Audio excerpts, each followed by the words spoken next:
Assalamualaikum warahmatullahi wabarakatuh. Semoga teman-teman semua yang sudah subscribe selalu diberikan kesehatan, rezeki yang melimpah, dan hidup yang penuh keberkahan. Sahabat, pernahkah kalian membayangkan, detik-detik menjelang pernikahan yang seharusnya jadi hari paling bahagia, justru berubah menjadi mimpi buruk? Inilah kisah Nungki, seorang calon pengantin yang hanya punya waktu 30 menit untuk menyelamatkan hidupnya dari jebakan busuk calon suami dan mertuanya. Apakah ia akan berani mengambil keputusan yang mengubah segalanya? Atau justru terjebak dalam pernikahan penuh tipu daya? Mari kita ikuti kisah lengkapnya. Apakah sebuah pernikahan yang tampak sempurna bisa menyimpan rahasia paling kelam? Pertanyaan itu terus terngiang di kepalaku ketika telingaku menangkap percakapan yang tak seharusnya kudengar. Aku berdiri kaku di balik pintu kamar pengantin, hanya 30 menit sebelum akad nikah dimulai. Dari sela pintu, suara berat calon suamiku, Fadli, bercampur dengan suara sang ayah, terdengar jelas. Awalnya aku mengira mereka membicarakan detail acara, seperti susunan tamu atau mahar. Namun, semakin lama, kalimat-kalimat itu terdengar janggal, dingin, penuh maksud tersembunyi. Jantungku berdegup kencang, tanganku gemetar menggenggam selendang. Aku mendekat, memastikan bahwa pendengaranku tidak menipuku. Setiap kata yang terucap membuat dadaku semakin sesak, seolah kebahagiaan yang kusiapkan selama berbulan-bulan akan runtuh dalam sekejap. Apa sebenarnya rencana mereka yang begitu rahasia, hingga harus dibisikkan menjelang akad? Namaku Nungki, 25 tahun, seorang gadis sederhana yang dibesarkan dalam keluarga serba kekurangan. Ayahku telah lama tiada, ibuku seorang pedagang kecil yang bekerja keras membesarkanku seorang diri. Hidup kami tidak pernah mudah. Tapi aku selalu berusaha tegar dan optimis. Pertemuan dengan Fadli seolah membawa cahaya baru. Lelaki mapan itu begitu perhatian, membuatku merasa istimewa dengan cara yang belum pernah kuterima sebelumnya. Ia sopan, rajin beribadah, dan selalu menepati janji. Tak heran ketika ia melamarku, keluargaku menyambutnya dengan sukacita, percaya bahwa ia adalah pasangan terbaik bagiku. Aku pun yakin, inilah jalan keluar dari kesederhanaan menuju kehidupan yang lebih layak. Namun, saat telingaku menangkap percakapan aneh di balik pintu itu, keyakinanku mulai goyah. Benarkah lelaki yang kucintai menyimpan sesuatu dariku? Sejak pertunangan, hidupku dipenuhi harapan manis. Aku membayangkan hari-hari indah sebagai istri, menyiapkan sarapan, menyambut kepulangannya dengan senyum, dan membangun keluarga kecil penuh cinta. Persiapan pernikahan berjalan lancar meski dengan keterbatasan, berkat bantuan keluarga dan kerabat. Aku bahkan sempat menangis bahagia ketika pertama kali mencoba gaun pengantin sederhana yang kupilih sendiri. Ibuku terlihat begitu lega, seakan bebannya berkurang karena putri semata wayangnya akan dipinang lelaki baik dari keluarga berada. Semua tampak sempurna, tetangga berbisik iri, teman-teman memuji, dan undangan pun sudah tersebar. Aku benar-benar percaya bahwa inilah awal baru yang indah. Tapi pagi itu, di tengah riuh tamu dan aroma bunga melati, rasa bahagia itu mulai pudar. Sebuah bisikan dari ruangan sebelah merobek ketenanganku. Sejak beberapa hari terakhir sebenarnya aku mulai merasa ada yang janggal. Fadli sering terlihat gelisah. Pandangannya kosong saat menatapku, bahkan kadang menjawab pertanyaanku dengan singkat. Ayahnya, calon mertuaku, juga tampak semakin dingin, jarang menatap wajahku, seakan ada tembok tak kasat mata yang memisahkan kami. Aku sempat menepisnya, menganggap itu hanyalah rasa lelah menjelang pesta besar. Namun pagi ini, semua tanda itu seperti menemukan arti. Percakapan lirih yang kudengar membuatku sadar bahwa kegelisahan mereka bukanlah tanpa alasan. Kata-kata yang terucap, meski samar, membuatku merinding. Setelah akad selesai, semuanya akan jadi milik kita. Aku tertegun, berusaha menahan napas agar tidak ketahuan. Hati kecilku berteriak, sesuatu yang besar sedang mereka sembunyikan dariku. Tubuhku kaku, dadaku sesak. Aku ingin segera menjauh, tetapi langkahku terasa tertahan di lantai. Kata-kata Fadli berikutnya menghantamku bagaikan petir. Dia tidak akan pernah tahu, ayah. Setelah ini, semua berjalan sesuai rencana. Suaranya begitu yakin, tanpa sedikit pun keraguan. Aku menutup mulutku rapat-rapat menahan isak, khawatir suara tangisku terdengar. Air mataku mulai mengalir, merusak riasan pengantin yang baru saja selesai dipoles. Semua janji manisnya, semua harapanku, mendadak berubah menjadi kengerian. Hanya setengah jam sebelum aku resmi menjadi istrinya, aku mendengar dengan telinga sendiri bahwa ada rencana busuk yang sedang mereka persiapkan. Pertanyaan terbesarku kini, apa sebenarnya yang mereka rencanakan, dan bagaimana nasibku setelah akad itu berlangsung? Aku terduduk di tepi ranjang, gaun putihku berkerut karena genggamanku yang terlalu erat. Detak jantungku berkejaran dengan waktu, sementara suara tamu di luar terdengar semakin riuh. Aku mencoba menenangkan diri, meyakinkan hati bahwa mungkin aku salah dengar, bahwa Fadli dan ayahnya tidak sedang merencanakan sesuatu yang buruk. Namun, kata-kata itu terus terngiang jelas, menghapus semua keraguan. Aku ingin tahu lebih banyak, tapi keberanian dan ketakutanku saling tarik-menarik. Pandanganku beralih ke ponsel di meja rias. Haruskah aku menghubungi ibuku? Atau akan membuatnya panik di tengah persiapan yang sudah meledak-ledak? Aku berdiri perlahan, mendekat ke pintu, telingaku kembali menempel. Namun kali ini, sunyi. Hanya samar suara kursi digeser. Rasa penasaran semakin membakar, tapi satu kesalahan saja bisa membuatku ketahuan. Jika itu terjadi, mungkin aku takkan sempat lagi mencari tahu apa rahasia mereka. Aku memberanikan diri keluar kamar, berjalan perlahan menyusuri koridor rumah besar calon mertuaku. Aroma bunga melati bercampur wangi dupa semakin menusuk, membuat kepalaku berputar. Dari ujung lorong, samar kulihat bayangan Fadli masuk ruang tamu bersama ayahnya. Aku menahan langkah, lalu bersembunyi di balik tirai panjang. Dari celah kecil, mataku bisa menangkap ekspresi wajah mereka. Fadli terlihat serius, bukan seperti pria penyayang yang kutahu. Ia menunduk hormat mendengarkan instruksi ayahnya, lalu mengangguk mantap. Sayup terdengar kalimat yang membuat tubuhku menggigil. Setelah semua ini sah, harta dan usahanya bisa kita ambil alih. Hatiku mencelos. Jadi, aku hanya pion? Tubuhku hampir limbung, tapi aku menggenggam tirai erat agar tidak jatuh. Seandainya aku berani lebih dekat, mungkin rahasia itu akan terbongkar seluruhnya. Namun, satu langkah saja bisa membuatku dipergoki. Degupan jantungku makin kencang ketika tiba-tiba langkah kaki terdengar mendekat ke arahku. Suara sepatu kulit menjejak lantai marmer, makin lama makin jelas. Aku panik, menarik tubuhku semakin rapat ke balik tirai, berdoa agar tak ada yang melihat. Nafasku kutahan, bulir keringat jatuh di pelipis. Jika mereka tahu aku menguping, semua akan berakhir. Aku akan terjebak dalam rencana kotor itu tanpa daya. Pintu lorong berderit, lalu sekejap hening. Aku merasa seseorang berdiri tepat di dekat tempatku bersembunyi, bahkan bisa merasakan hawa dingin tubuhnya. Jantungku hampir melompat keluar, tangan dan kakiku gemetar tak terkendali. Sekejap kemudian, tirai yang kupakai untuk berlindung mulai bergerak, seperti ada tangan yang hendak menyingkapnya. Refleks aku mundur ke belakang, tubuhku hampir terhuyung menimpa meja kecil di pojok lorong. Namun suara seorang kerabat perempuan memanggil dari jauh membuat langkah itu terhenti. Fadli, ayah. Tamu sudah menunggu di kursi depan. Suara itu terdengar tegas. Aku menahan napas lebih lama, sampai akhirnya langkah kaki itu berbalik menjauh. Aku nyaris jatuh terduduk, bersyukur lolos dari bahaya yang tak terbayangkan. Namun rasa takut tidak benar-benar hilang.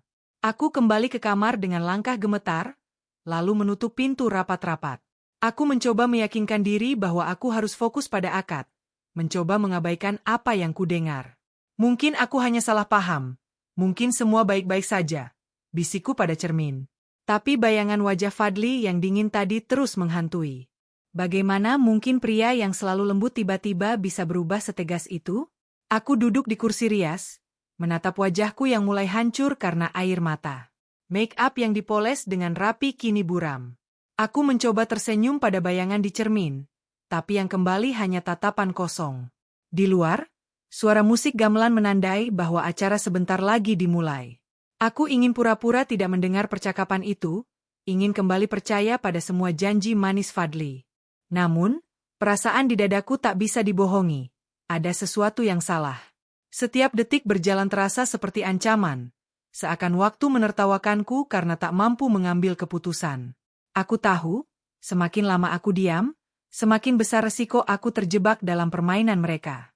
Pertanyaannya, Apa yang harus kulakukan ketika semua mata akan segera tertuju padaku di pelaminan? Tanganku gemetar saat meraih kotak kecil di meja rias. Sebuah kotak perhiasan hadiah dari calon mertuaku beberapa hari lalu. Kotak itu awalnya tampak biasa, tapi karena pikiranku kacau, aku membukanya lagi untuk menenangkan diri. Betapa terkejutnya aku ketika menemukan secari kertas kecil terselip di balik beludru merah muda. Tulisan tangan kasar dengan tinta hitam itu membuat bulu kuduku meremang. Setelah akad, semua akan menjadi milik keluarga. Pastikan dia tanda tangan tanpa bertanya. Aku tercekat. Jadi benar, aku bukan hanya mendengar bisikan kosong tadi. Ini bukti nyata bahwa ada rencana tersembunyi.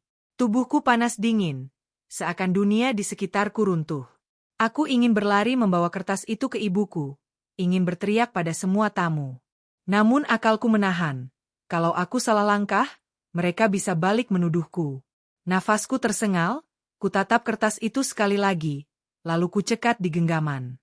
Pertanyaan besar pun menyeruak. Apa yang sebenarnya ingin mereka kuasai dariku? Pikiranku masih berkecamuk ketika pintu kamar terbuka. Seorang sepupu jauh, kakak sepupu Fadli, masuk diam-diam, ekspresinya cemas. Nungki, kamu harus hati-hati, bisiknya cepat.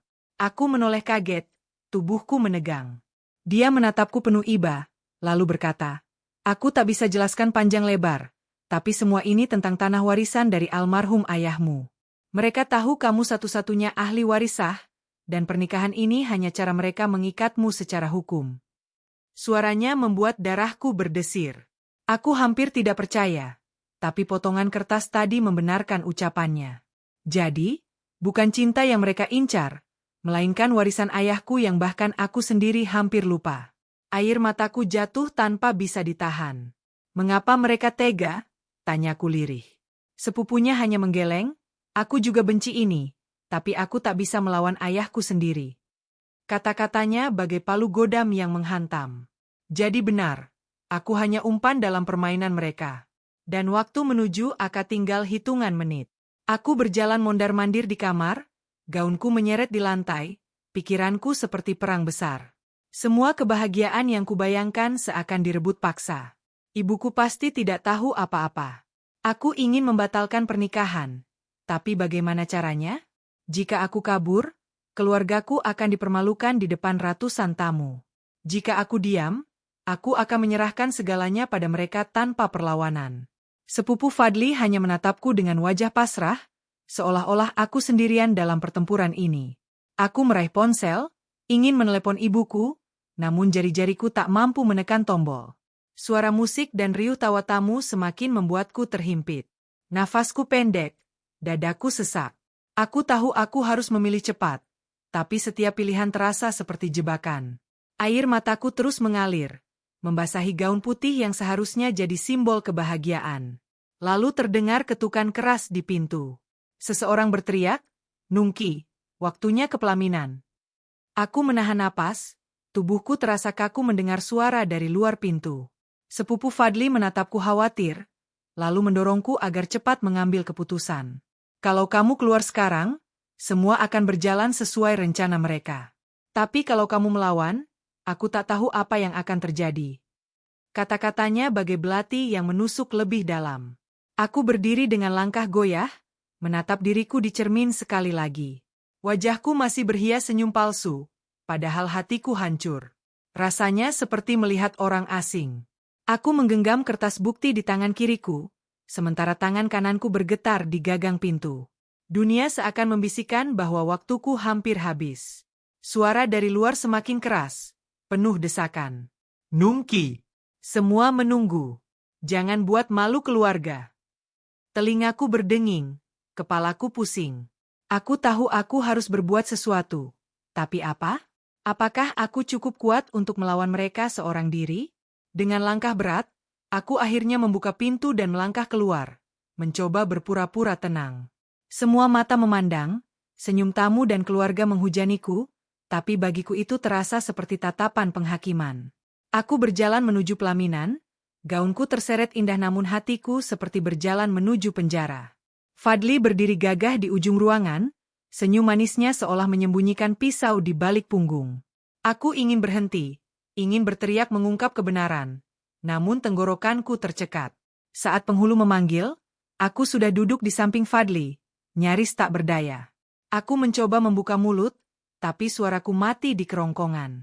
Tanganku gemetar menggenggam kertas di pangkuan. Namun aku tahu jika kutunjukkan sekarang, aku bisa dipaksa diam atau dituduh membuat fitnah. Di depan semua orang, aku gagal melawan. Dan itu membuatku semakin merasa hancur. Saat aku nyaris tenggelam dalam keputusasaan, tiba-tiba seorang tangan lembut menyentuh bahuku. Aku menoleh kaget. Ternyata ibuku. Wajahnya penuh tanya. Namun di balik matanya aku melihat kekuatan yang selama ini kujadikan pegangan. Aku tak tahan lagi, air mataku tumpah.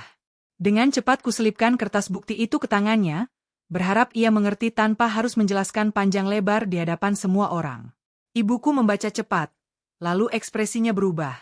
Marah bercampur sakit hati. Ia meremas tanganku, berbisik pelan. Kamu tidak sendirian, Nak. Jika ini kebenarannya, kita harus bertindak. Kata-katanya bagai aliran listrik yang membuatku kembali hidup. Untuk pertama kalinya sejak pagi itu, aku merasa ada yang berdiri di sisiku. Tapi waktu tidak berpihak.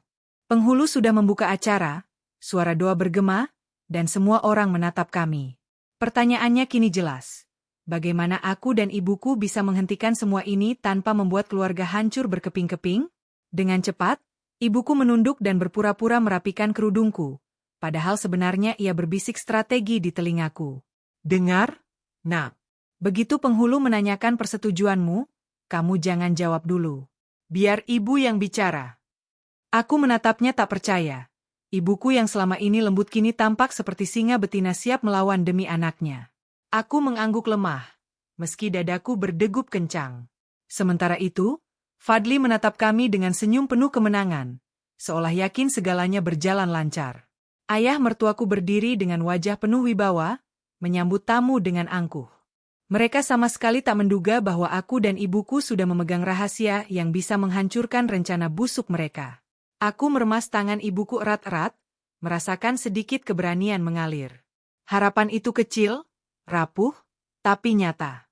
Aku tahu, jika ada kesempatan sekecil apapun, kami harus siap mengambilnya. Namun satu pertanyaan menghantui.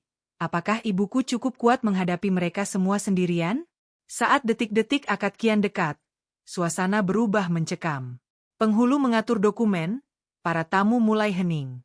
Aku bersiap menjalankan rencana dengan ibuku, tapi mendadak seseorang maju dari kerumunan. Sepupu Fadli yang tadi menemuiku di kamar. Wajahnya pucat, suaranya bergetar, tapi ia lantang berkata, "Berhenti. Ada sesuatu yang harus kalian semua tahu sebelum akad ini berlangsung." Ruangan sontak ricuh. Fadli melotot kaget. Ayahnya langsung menegang. Aku terpaku, jantungku serasa berhenti. Sepupu itu menoleh padaku sekejap, lalu ke arah penghulu. Pernikahan ini penuh tipu daya. Mereka hanya ingin harta warisan, teriaknya. Semua tamu bergumam tak percaya. Suasana menjadi kacau. Aku menoleh ke ibuku, wajahnya pucat namun tegar. Tapi sebelum sepupu itu sempat melanjutkan, ayah mertuaku berteriak keras. "Diam kau, anak tak tahu diri." Suasana meledak, dan aku sadar, inilah awal perang besar yang sebenarnya. Tubuhku gemetar, tapi pikiranku justru semakin jernih. Aku tahu kesempatan ini tidak akan datang dua kali. Sepupu Fadli yang memberanikan diri bicara bisa menjadi titik balik. Namun jika aku hanya diam, semuanya akan menguap begitu saja. Aku menarik napas panjang, menatap ibuku yang berdiri di sisiku, lalu mengangguk. "Kita harus buka semuanya sekarang," bisikku pelan. Ibuku memeluk pundakku, menyalurkan kekuatan yang nyaris hilang dariku. Aku melangkah maju perlahan, berdiri di hadapan semua tamu. Suara musik berhenti, mata mereka menatapku penuh tanya. Fadli mendengus, wajahnya berubah tegang, ayahnya menatapku dengan tatapan menusuk. Suara penghulu terdengar lirih, memintaku duduk kembali, tapi aku menggeleng. "Izinkan saya bicara," ucapku lantang meski tenggorokanku kering. Semua orang menunggu kata-kataku. Jantungku berdegup gila-gilaan, tapi aku tahu inilah saatnya. Jika aku mundur, hidupku akan tamat. Begitu aku membuka mulut, Fadli langsung berdiri dan menahan lenganku. Senyumnya palsu terpampang jelas. "Sayang, Jangan buat malu keluarga. Duduklah. Semua ini hanya salah paham.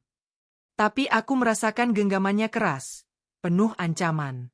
Aku melepaskan diri dengan kasar. Jika semua salah paham, mengapa aku menemukan surat wasiat palsu ini di tangan ayahmu? Seruku sambil mengangkat kertas bukti yang tadi kusimpan. Seketika ruangan bergemuruh. Para tamu saling berbisik, wajah-wajah mereka dipenuhi tanda tanya. Ayah mertua Fadli tampak pucat sesaat, lalu berubah garang. Perempuan ini pembohong. Ia hanya ingin memeras keluarga kami, teriaknya. Suaranya menggema, berusaha menguasai keadaan.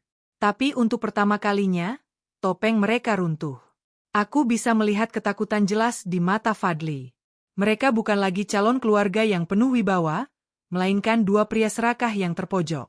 Namun aku sadar, sekali aku membuka aib ini, tidak ada jalan untuk mundur lagi. Ruangan berubah menjadi medan perang kata-kata.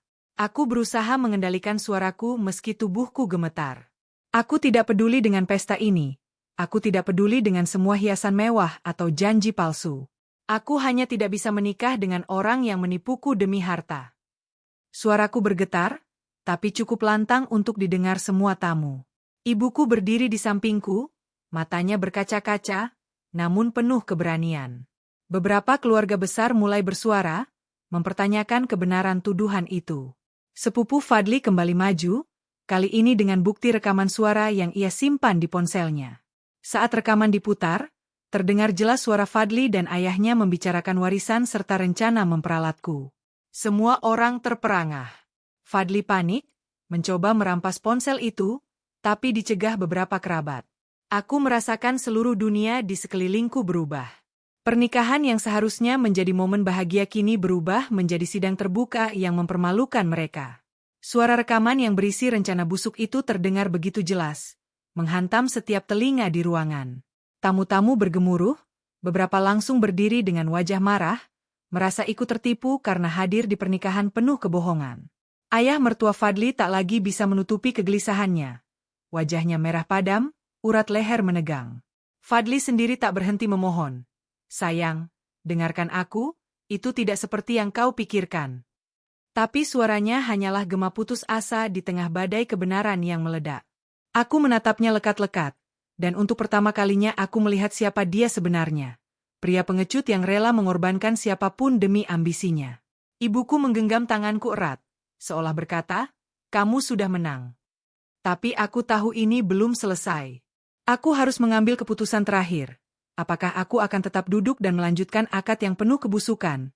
Ataukah aku akan berdiri, melawan, dan meninggalkan semuanya meski risikonya besar? Semua mata menatapku, menunggu keputusanku.